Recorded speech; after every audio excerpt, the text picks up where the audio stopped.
नमस्कार। आचार सलील चैनल में आप लोग का स्वागत है। मेरे एक बहुत अच्छे फॉलोअर्स हैं और उन्होंने मुझे एक मेल किया और मेल का एक हेडलाइंस था कि गर्व से कहो कि हम सनातनी हिंदू हैं। मैंने बहुत समय पहले आरएसएस की कुंडली डिस्कस की थी और आरएसएस की कुंडली को डिस्कस करने के साथ साथ मैंने हेगड़ेवार जी की कुंडली डिस्कस की थी। आपको ये भी ध्यान होगा कि मैंने अक्सर कहा है कि व्यक्ति शरीर छोड़ सकता है, लेकिन वो जो कुंडली है, जब उसने मनुष्य रूप धारण करके जब वो बालक पैदा हुआ, कोई भी हो सकता है, तो वो जो जन्म पत्री आती है, वो जन्म पत्री कभी ख़त्म नहीं होती, भले वो व्यक्ति शरीर छोड़ के चला जाए। हेगड़ेवार जी का जो जन्म है वो 31 मार्च 1889 में हुआ था। तो मैं इस कुंडली को आज भी जीवित समझता हूँ, क्योंकि जो ग्रहों की अवस्था थी उस समय और जो उनके अधूरे काम थे, वो कुंडली बताती है कि वक्त के आने के साथ साथ कैसे वो काम होते जाएंगे। लेकिन आज फिर मैं इस टॉपिक पे डिस्कस करना चाहता हूँ कि गर्व से कहो कि हम सनातनी हिंदू हैं। क्या हम कह पाएंगे कि हम सनातनी हिंदू हैं? मैं समझता हूँ कि हमें गर्व से अपने आप को सनातनी हिंदू कहना चाहिए और गर्व महसूस करना चाहिए। और उसके लिए मैं आज भी कहूँगा कि यदि इसका पूरा श्रेय जाता है तो वो जाएगा हेगड़ेवार जी को और आरएसएस की कुंडली को। यहाँ पे दो कुंडलियों पे चर्चा करूँगा, हेगड़ेवार जी की और आरएसएस की, कि दोनों को यदि हम मिला के देखें तो 1947 के बाद जो ये जन्म पत्रियाँ बता रही थी, लगभग वैसा ही होता गया। लीडरशिप बदलती गई और लीडरशिप बदलने के साथ साथ वक्त भी बदलता गया। लीडर आए और चले गए और इसके बाद नरेंद्र मोदी आए। नरेंद्र मोदी जी ने आके संघ का जो एक एजेंडा था उस समय का, उस एजेंडा को उन्होंने अपने हाथ में लिया। और आज जब हम बोलते हैं कि हम सनातनी हिंदू की हम बात करते हैं, तो मैं समझता हूँ कि इसका जो श्रेय है वो पूरा का पूरा जो है वो मोदी जी को जाता है, क्योंकि उन्होंने जाके कई समस्याओं को उन्होंने अपने लेवल पे सॉल्व किया। लेकिन क्या मोदी जी पूरा काम कर पाएंगे? क्या मोदी जी के बाद आने वाले नेता इस काम को कर पाएंगे? ये एक बहुत मुद्दे का विषय है। मैं इस मुद्दे को आगे डिस्कस करने के लिए संघ की कुंडली पे जाऊंगा। संघ के धनु लग्न की कुंडली है और लग्न में गुरु बैठा हुआ है। दूसरे घर में केतु और चंद्रमा बैठा हुआ है। दूसरा घर का बड़ा इंपॉर्टेंट होता है संगठन के लिए भी और व्यक्ति विशेष के लिए भी बड़ा इंपॉर्टेंट होता है। केतु एक भगवा का रूप है, जो एक झंडा होता है उसको रिप्रेजेंट करता है। तीसरा घर खाली, चौथा घर खाली, पांचवा घर खाली, छठा घर खाली, सातवां घर खाली, आठवें घर में राहु, नवां घर खाली और 10वें घर में सूर्य मंगल बुध और 11वें घर में शुक्र और शनि और 12वां घर खाली। ये एक बेसिक कुंडली है। वर्तमान समय में शुक्र की महादशा चल रही है और शुक्र छठे और 11वें घर का कारक है और शनि उसके साथ बैठा हुआ है। शुक्र और शनि 11वें घर में साथ बैठे हुए हैं। नवांश कुंडली में हम देखें तो यही शुक्र लग्न में है और शनि केतु के साथ 12वें घर में। जैसा कि कहा जाता है ना कि भारत में 1947 से लेके 2014 तक का जो पीरियड था, वो पीरियड एक ऐसा पीरियड था कि अपना काम बनता और भाड़ में जाए जनता वाली बात होती थी। और इसी दौर में देश ने तरक्की भी करी और आगे भी बढ़ा। लेकिन जहाँ तक सनातनी और सनातन हिंदू वाली बात है, उस पे ये देश पीछे चला गया और धीरे धीरे पिछड़ता गया।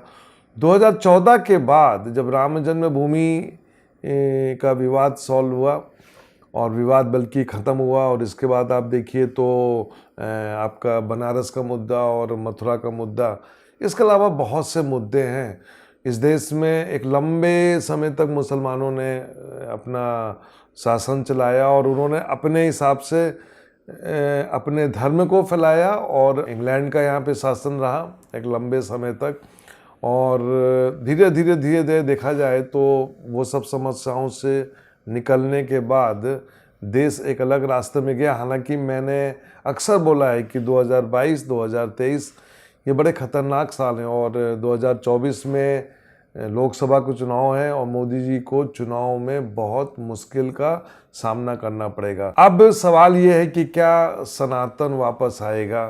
और यदि मैं जाऊं आरएसएस की कुंडली में तो आरएसएस वालों को मैं निवेदन करना चाहूँगा कि जो उन्होंने संघर्ष किया था 2014 तक और बाद में बीजेपी एक फुल मेजॉरिटी सरकार में आई 2014, 2019 में 24 का लोकसभा का चुनाव खड़ा हुआ है। तो मैं आप लोगों से निवेदन करूंगा आरएसएस के लोगों से कि वो शुक्र के प्रभाव से वापस निकलें। शुक्र का प्रभाव का मतलब ये होता है कि ग्लैमर के प्रभाव से वापस निकलें। और संघ को मैंने जितना समझा है, संघ आजकल वैसा नहीं है। तो यदि एक सनातन आइडियोलॉजी को इस मुल्क में अच्छी तरह लाना है, जो कि जरूरी भी है क्योंकि एक सनातन देश हुआ करता था, तो संघ को कहीं ना कहीं जाके ग्लैमर से ऊपर उठना पड़ेगा। और उसी दृष्टिकोण में यदि मैं जाके देखूं कि यदि मैं हेगडेवार जी की कुंडली को देखूं तो हेगडेवार जी भले इस दुनिया में नहीं है, लेकिन उनकी कुंडली अभी बुध की महादशा में चल रही है। बुध की महादशा 2035 तक है और 2035 के बाद केतु की महादशा शुरू होगी और केतु इस कुंडली में लग्न में गुरु के साथ बैठा हुआ है। तो क्या ये मुल्क 2035 तक सनातन हिंदू के रूप में माना जाएगा? सनातनी हिंदू यहाँ की व्यवस्था रहेगी? मोदी जी के बाद आगे कौन प्रधानमंत्री, उसके बाद कौन प्रधानमंत्री? क्योंकि राजनीति अपनी जगह है और ये जो संगठन की जो आइडियोलॉजी है उसको इस देश में फैलाना। और हेगडेवार जी की कुंडली जो है वो जो एक इशारा कर रही है, वो कहती है कि भाई 2035, इसका मतलब क्या है कि अगले 13 वर्ष, ये 13 वर्ष जो होंगे, क्या बीजेपी इस देश में कंटिन्यूसली काम कर पाएगी? ये एक सोचने की बात होगी। क्योंकि मेरे पास ऐसे बहुत सी कुंडलियाँ आई हैं जिसमें कॉम्बिनेशंस हैं प्रधानमंत्री बनने के। तो क्या प्रधानमंत्री मोदी जी के बाद अगले प्रधानमंत्री बीजेपी से आएंगे? क्या वो आरएसएस बैकग्राउंड का होगा? ये एक अलग विषय है। लेकिन मैं ये कहूँगा अपने फॉलोअर से कि भारत की कुंडली, आरएसएस की कुंडली और हेगडेवार जी की कुंडली पे यदि मैं बारीकी से देखूं, और चूंकि आरएसएस की आइडियोलॉजी को आगे बढ़ाने का काम जो है वो बीजेपी करती है, तो मैं समझता हूं कि बीजेपी की कुंडली में देखूं तो मुझे लगता है कि आगे का वक्त जो है इतना आसान नहीं होगा। क्योंकि गरीबी, भुखमरी, बेरोजगारी, ये एक ऐसे मुद्दे होंगे जो हेगडेवार जी के आइडियोलॉजी पे कहीं ना कहीं एक रोड़ा अटकाएंगे। ये वक्त बताएगा। लेकिन मैं ये कहूँगा कि यदि अगले 13 वर्ष इस देश में विकास हुआ और बीजेपी में यदि अच्छे लोग आए, बीजेपी में यदि आरएसएस बैकग्राउंड के लोग आके और इस देश को आगे बढ़ा ले जाते हैं, तो मैं कहता हूँ कि 2035 तक हम लोग कह सकते हैं कि एक सनातन देश के रूप में ये जाना जाएगा। और 2035 का जो साल है, मैंने अपने रिसर्च में भी कहा हुआ है कि 2035 से 2040 के बीच में, बल्कि 2037 के बीच में इस दुनिया की आबादी जो होगी वो 1/4 से भी कम हो जाएगी। मतलब अगले 13-14 साल जो होंगे वो बड़े परिवर्तन के रहेंगे। और ये मैं भी नहीं कह रहा हूँ, दुनिया के तमाम संत बोल रहे हैं, बड़े बड़े ज्योतिषी बोल रहे हैं और बड़े बड़े संत, साधु संत बोल रहे हैं। ग्रंथों में लिखा गया है, कुरान में भी बोला गया है कि क़यामत का दौर शुरू हो चुका है। और मैंने एक वीडियो में बोला है कि जितने भी मैन मेड रिलीजन्स हैं वो आगे चल के ख़त्म हो जाएंगे और आगे चल के एक सनातन परंपरा इस पूरी दुनिया में रूल करेगी? क्या वो भारत से शुरू होगी? क्या ये 2035 के बाद पूरे दुनिया में फैल जाएगी? ये तो वक्त बताएगा। लेकिन मैं अपने फॉलोअर्स को ये बताना चाहता हूँ कि इसमें रोड़े होंगे, इसमें अड़ंगे होंगे, क्योंकि इस देश में बहुत सी समस्याएं हैं। आबादी, महंगाई और गरीबी। अभी हमको इससे भी निपटना है, इधर भी हमको ध्यान देना है, हमको भाई भतीजावाद से भी बचना है। राजनीति में अच्छे लोग आएँ, ये बहुत ज़रूरी है। क्योंकि मैं आपको ये बताना चाहता हूँ कि अन्ना आंदोलन के बाद जो एक उम्मीद थी कि अच्छे लोग आके इस मुल्क को बदलेंगे, वो मेरे दृष्टिकोण से वो आइडियोलॉजी कहीं ना कहीं जाके खत्म हो गई है।